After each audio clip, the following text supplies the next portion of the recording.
लोगों ने जिस तरह से बात की, वाकई बहुत अच्छा लगा कि जिस तरह से आप इन चीज़ों को कह रहे हैं, बात कह रहे हैं, समझ रहे हैं। गीतों की दुनिया से निकलिए, हकीकत की दुनिया में आइए, वो बात सरोजी कहेंगे। बाबा साहब उसको कैसे कह रहे हैं? बाबा साहब अंतिम समय में अपने उस मूवमेंट को लेके मेरा ख्याल है बहुत दुखी थे। उनके अपने लोगों के एक्टिविटी को लेके एक बात उन्होंने जो कहा था कि अगर आप हमारे कारवां को आगे न ले जा पाए तो उसे पीछे भी न ले जाएं और उसे यथास्थिति वहीं छोड़ दें। इसमें बहुत कुछ छिपा है, दर्द भी हो सकता है, बाबा साहब का मूल्यांकन हो सकता है, उस महामानव की सोच हो सकती है।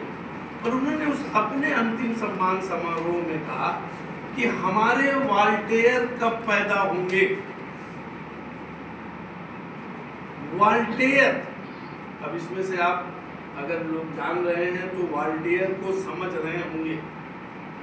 सामाजिक, आर्थिक, सांस्कृतिक, राजनीतिक चिंतक वॉल्टेयर फ्रांस का एक महत्वपूर्ण विद्वान, सुधारक, जो आप कह लें, जिसने फ्रांस की दुनिया बदल दी।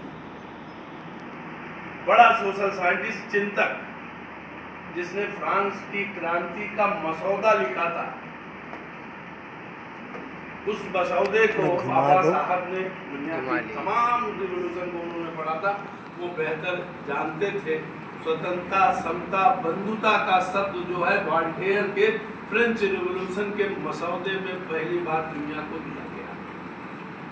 और उस स्वतंत्रता, समता, बंधुता का उसमें जो जिक्र आया, तो बाबा साहब अपने अनुयायियों को या भारतीय जनमानस को क्या बनाना चाहते थे? वॉल्टेयर जैसी सोच को, जो दुनिया समाज को, फ्रांसीसी एम्पायर को जो इतनी तेजी से बदल दे रहा है। और तो उसमें उन्होंने, उस वॉल्टेयर ने लिखा था कि ये कोई मनुष्य,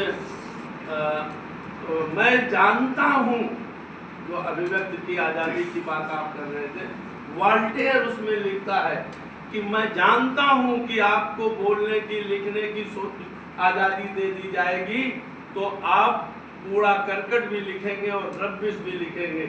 बावजूद इसके मैं आपकी बोलने की आज़ादी, लिखने की आज़ादी, सोचने की आज़ादी पर अंकुश लगा नहीं सकता, और सिर्फ इतना चाहता हूँ कि लिखने, पढ़ने, बोलने के पहले आप सोचें, रुकें। बाबा साहब ऐसा नागरिक पैदा करना चाहते थे, ऐसे अनुयायी को पैदा करना चाहते थे, क्योंकि उन्होंने दुनिया को देखा नहीं था, उन्हें दुनिया को महसूस किया था। और अगर आप 26 नवंबर आपकी बात का लुभाव मैं एक अगर लाइन में कहूँ तो बाबा साहब 26 नवंबर 1950 को 49 को कभी प्रश्न आ जाएगा, संविधान सभा में जब वो संविधान सौंपा जा रहा था, 49 था कि 50? तो उन्होंने दो बातें कही थी। देखिए, एक बात बहुत महत्वपूर्ण थी, जिसको मैं बहुत बार करता हूँ कि संविधान कितना ही अच्छा क्यों न हो, अगर इसके लागू करने वाले लोग अच्छे नहीं होंगे तो संविधान अपना मूल्य खो देगा। yes. अब आप शिक्षित बनो, संगठित हो और संघर्ष करो को देखिए कि ऐसे ना कैसे लोग पैदा हो, वॉल्टेयर जैसे लोग पैदा हो जो उसकी रक्षा कर सके। वरना, और उन्होंने फिर एक बार कहा कि राजनीति कीजिए। क्यों? आप लोग कह रहे थे राजनीति कीजिए, क्योंकि अगर आप राजनीति नहीं करेंगे या सैद्धांतिक लोग राजनीति नहीं करेंगे तो वो जगह गलत लोगों से भर दी जाएगी, और जब गलत लोगों से भर दी जाएगी, गलत लोग उस जगह को भर लेंगे तो क्या होगा? संविधान अपना मूल्य खो देगा। कि बाबा साहब, मुझे लगता है जब मैं बाबा साहब को पढ़ता हूँ, सोचता हूँ, बात करता हूँ, तो मुझे लगता है कि आज जो है 14 अप्रैल 2026 में भी बाबा साहब की बात एज इट इज है, उसी तरह है जैसा उन्होंने 26 नवंबर 1949 को कहा था। दूसरे खतरे से उन्होंने आगाह किया था, और वो आगाह उनका था कि वो धर्म के राज्य के खिलाफ थे, किसी तरह के धर्म के राज्य के खिलाफ। और कई बार आप कहते हैं धर्म के खिलाफ, धर्म देखिए बाबा साहब ने खुद बौद्ध धर्म स्वीकार किया, और अपने जैसे एक बच्चा भी बता रहा था कि अपने जीवन के लगभग 2 महीने पहले एक लंबा समय उन्होंने एक धर्म में बिताया, असंतुष्ट थे उससे, उसके बावजूद भी उन्होंने मृत्यु के अपने लगभग 2 महीने पहले उन्होंने बौद्ध धर्म स्वीकार किया, जो साइंटिफिक था और लॉजिकल था। स्टडी थी उनकी, धर्मों की भी स्टडी थी, लॉजिकल भी था और साइंटिफिक था। उन्होंने बौद्ध धर्म को स्वीकार किया। तो इसके पीछे भी बड़े कारण हैं। आपसे भी लॉजिकल और साइंटिफिक अप्रोच रखने की जरूरत है। ये बाबा साहब चाहते थे आपसे। क्या आप हैं? क्या हमारा समाज है? क्या हमारी कम्युनिटी है? ये बहुत महत्वपूर्ण प्रश्न है जिस पर हमें सोचना चाहिए। कई बार हम कहते हैं बाबा साहब ये जो जातियों एनिहिलेशन ऑफ कास्ट, हमारे पास इस वक्त 2 काम है। अक्सर मैं देखता हूँ, सूरज जी ने भी उधर इशारा किया कि एक तो हम धर्म जाति के विरुद्ध अपने बहुत बयान करते हैं। होना चाहिए धर्म की व्यवस्था, जाति की व्यवस्था। धर्म हमारा व्यक्तिगत मामला है, कौन मानता है, क्या मानते हैं, हम क्या माने। और जातियां जो हैं वो विशृंखल करते हैं, जिसको बाबा साहब कहते थे भारतीय समाज 4 मंजिली इमारत में जो है वो है, 4 मंजिली इमारत है जिसमें ऊपर से नीचे से ऊपर जाने की कोई सीढ़ी नहीं, यानी एज इट इज स्थूल रूप में वो बना रहे। लेकिन क्या आप सोचते हैं कि बाबा साहब का ये जातियों के विखंडन, एनिहिलेशन ऑफ कास्ट अगर आपने पढ़ा होगा, आज हम बस जाति और धर्म के बारे में कि उससे हम बहुत खिलाफ हैं, और दूसरे कई बार हम देखते हैं कि गांधी बदमाश थे, ये बदमाश थे, अपनी ऊर्जा इनमें लगाते हैं। हमने इसको हम पढ़े बहुत कम है, पढ़ते बहुत कम है। हम तो इतिहास वाले हैं, हमें ये लगता है कि हमें राजनीतिक व्यक्ति कोई जो है इतिहास नहीं पढ़ा सकता, हमको इतिहास के लिए प्रोफेशनलिज्म चाहिए, हम प्रोफेशनल हिस्टोरियन हैं। तो हमारे पास तथ्य होने चाहिए। एनिहिलेशन ऑफ कास्ट जब पब्लिश्ड हुआ, वो स्टोरी आपको पता है कि वो आर्य समाज लाहौर के में उन्हें आमंत्रित किया गया था, और बाबा साहब ने जब वो अपना पर्चा, अक्सर एकेडमिक बहस में पर्चे लिख के भेजे जाते हैं। एक बच्चा JRF है, जब वो प्रोफेसर हो जाएगा तो उसे आइडिया है कि वो भेजेगा लिख के। तो जब आप उसको लिख के भेजते हैं, जब आयोजकों ने उसको पढ़ा, उसको देखा, तो उन्होंने कहा कि इसमें बड़ी विसंगतियां हैं, धर्म के प्रति बहुत कटु जो है बातें लिखी गई हैं, बहुत गंभीर बातें लिखी गई, धर्म की बहुत आलोचना लिखी गई है। तो उन्होंने बाबा साहब को कहा कि आप इसको रिवाइज करिए। बाबा साहब ने इनकार कर दिया। उनका अनुभव, उनका ज्ञान उनको इजाजत नहीं देता था कि वो इन तथ्यों को उन्होंने बड़ी मेहनत से लिखा था, और आज आप उसको पढ़ते हैं, पब्लिश है, तो उन्होंने उसको इनकार कर दिया। तो बाद में आर्य समाज ने अपनी उस सम्मेलन को स्थगित कर दिया। ये बाबा साहब का डर था, ये बाबा साहब का व्यक्तित्व था। और जब ये वो पब्लिश्ड हुई, लोगों से पूछा गया, लोग उसको पढ़े, वो समाज जकड़ में था। जकड़ तो मैं आज मानता हूँ कि उससे ज्यादा जकड़ अनाथ समाज में है।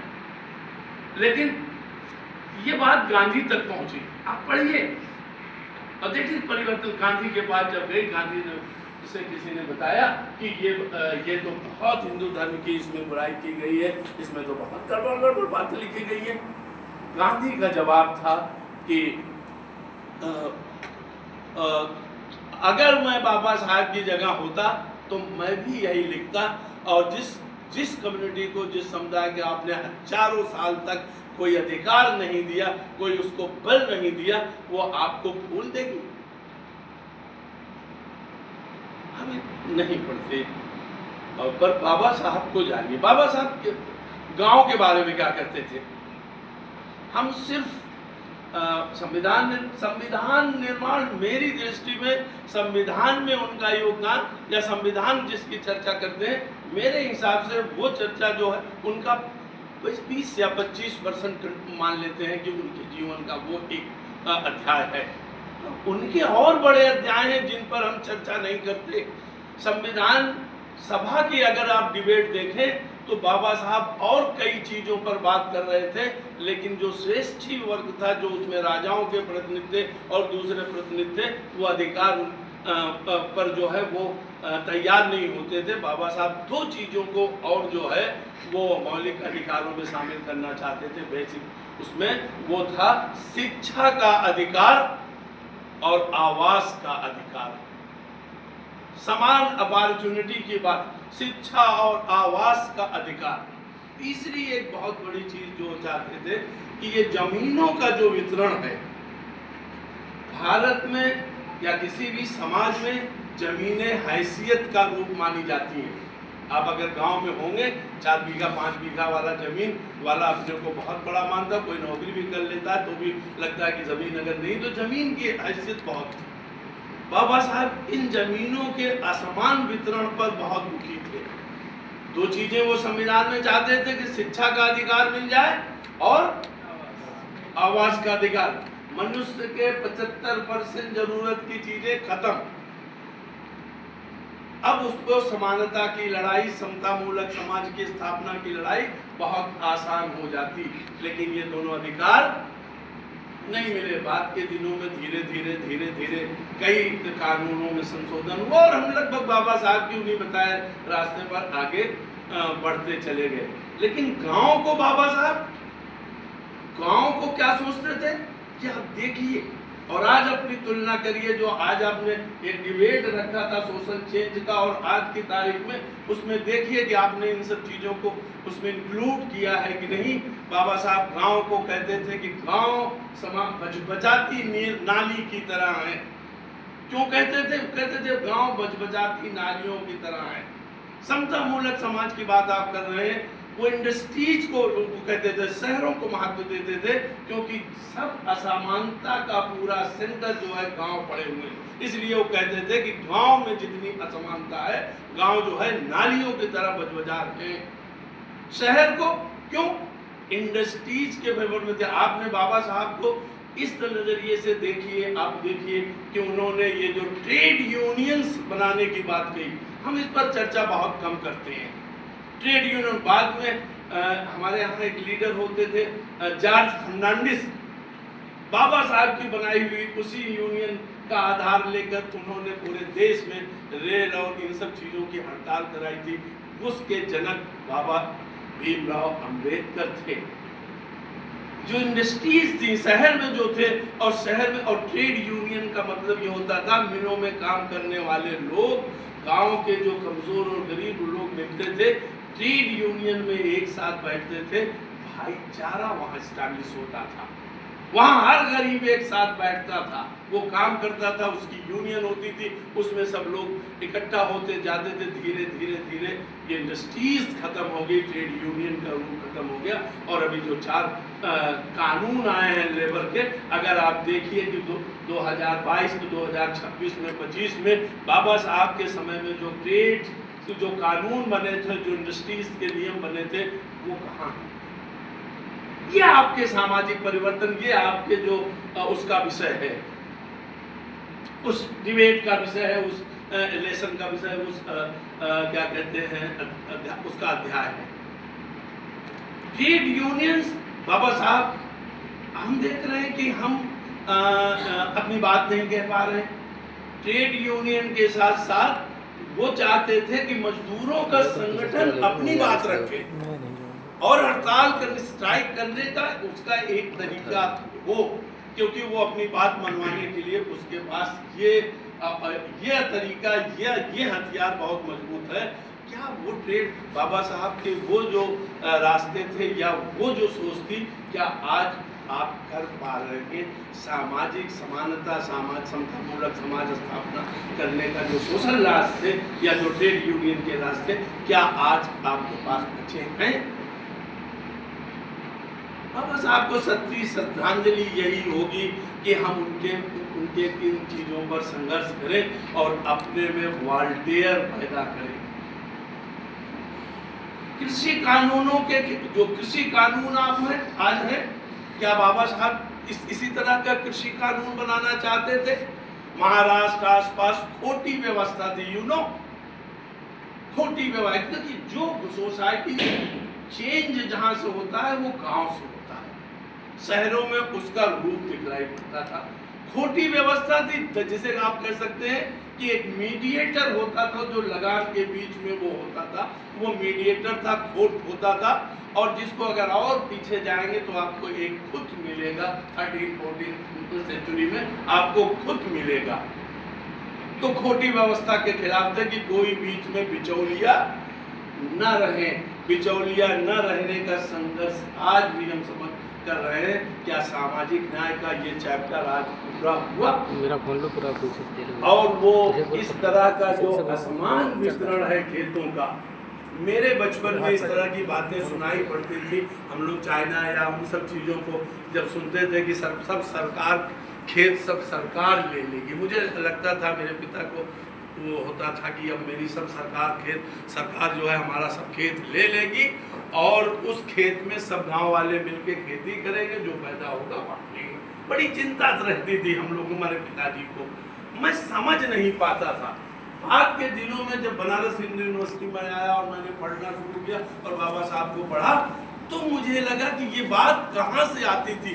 बाबा साहब कोऑपरेटिव एग्रीकल्चर के वो हामी थे, फेवर में थे कि जो खेत है उस गांव के सब लोग मिलजुल कर बोए, सरकार एडवांस खेती की व्यवस्था करे, ऋण दे, हल बैल दे और किसानों की देखभाल करे। और किसानों को जैसे ट्रेड यूनियन में मजदूरों के लिए बीमा और हेल्थ की व्यवस्था है, वैसे उनके लिए की जाए और जो अनाज हो दर्जा बदर्जा सबके बीच में डिस्ट्रीब्यूट कर दिया जाए।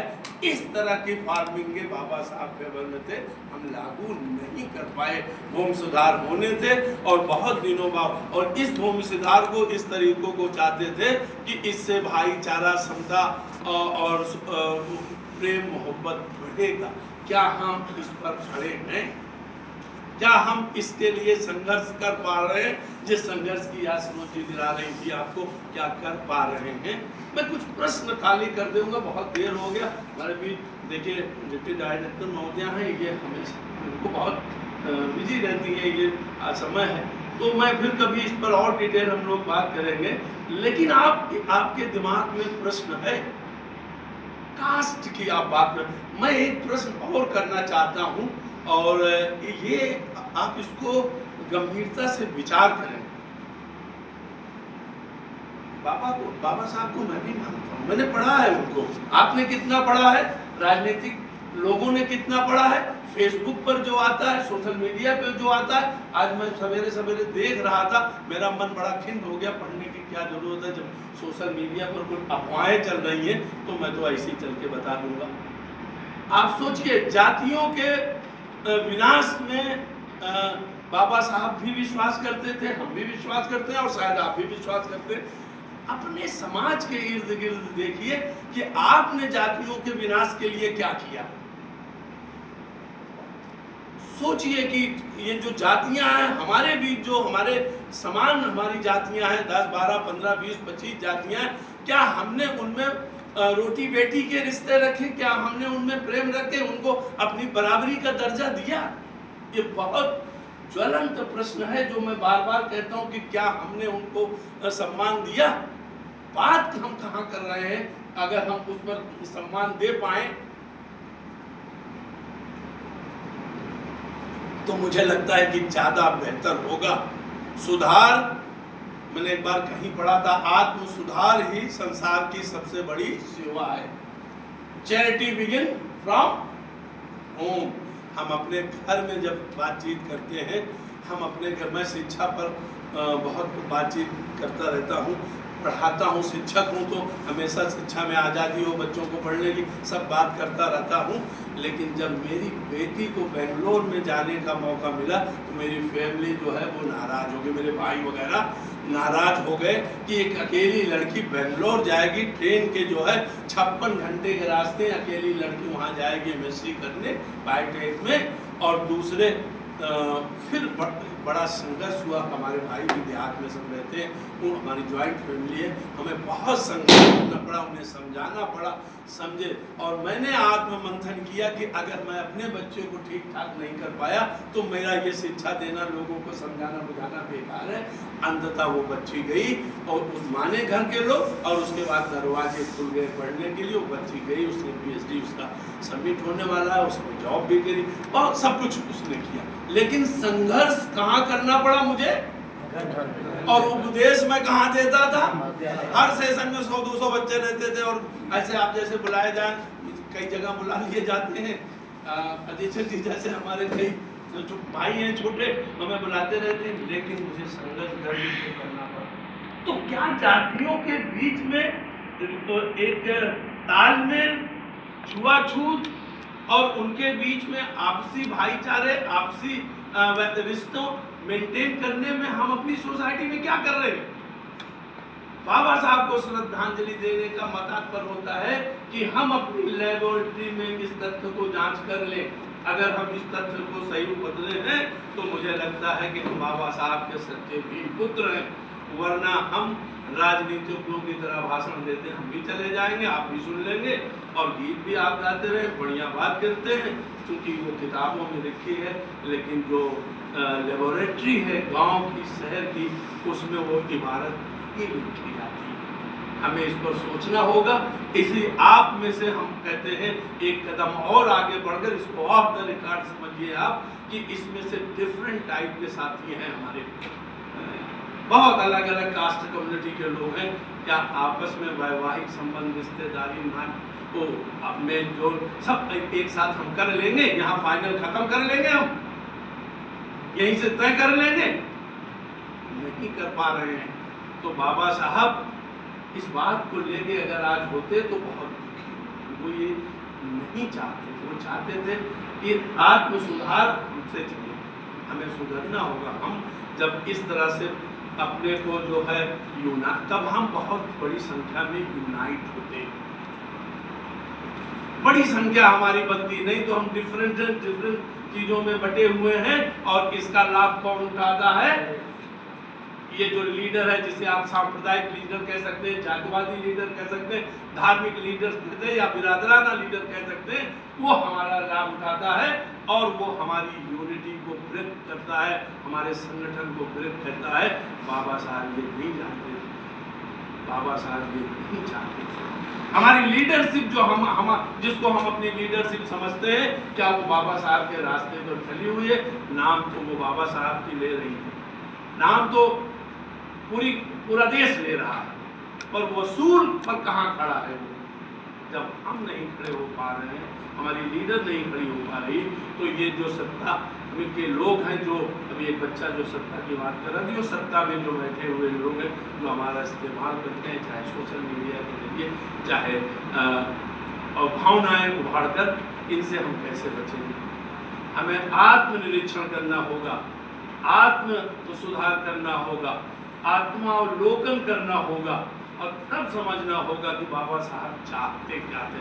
बहुत चीजें हैं, आपसे बात हो सकती है। बच्चा रिजर्व बैंक की बात कर रहा था, ये आप समझिए कि प्रॉब्लम्स ऑफ इंडियन रूपी बाबा साहब की बहुत बड़ी, बहुत इंपॉर्टेंट किताब है। और जब वो किताब आई और उस किताब के बाद धीरे धीरे ये महसूस किया जाए कि एक ऐसा बैंक होना चाहिए जो नियंत्रण रखे, और रिजर्व बैंक वजूद में इसलिए आया कि वो जो बुक आई बाबा साहब की, उस किताब के बाद जो उसकी वजह से ही वो क्या कहते हैं, ये रिजर्व बैंक हमारे वो वजूद में आता है। ये समझने की चीज़ है। बाबा साहब सिर्फ संविधान के जानकार नहीं हैं, socio economic and political theory के जो क्लासेस हैं वो बाबा साहब ने निर्धारित किए हैं, जो उसके वसूल हैं, जो आइडियाज हैं, जो आइडियोलॉजी है, और उसको बाबा साहब ने निर्धारित किया। हमारा ध्यान उधर नहीं जाता। सिर्फ हम एक बात कहते हैं, बाबा संविधान के निर्माता, संविधान के निर्माता, इसी में उनका सोशल, इकोनॉमिक और पॉलिटिकल जो थिंकिंग है वो तब जाती है, जो कि बहुत बड़ी है, जो इंटायर चेंज करती है सोसाइटी को, दुनिया को, समाज को। और मुझे एक बात बहुत अच्छी लगी, एक बच्चा बोल रहा था कि बाबा साहब किसी दलित समाज के नहीं, बाबा साहब महामानव हैं।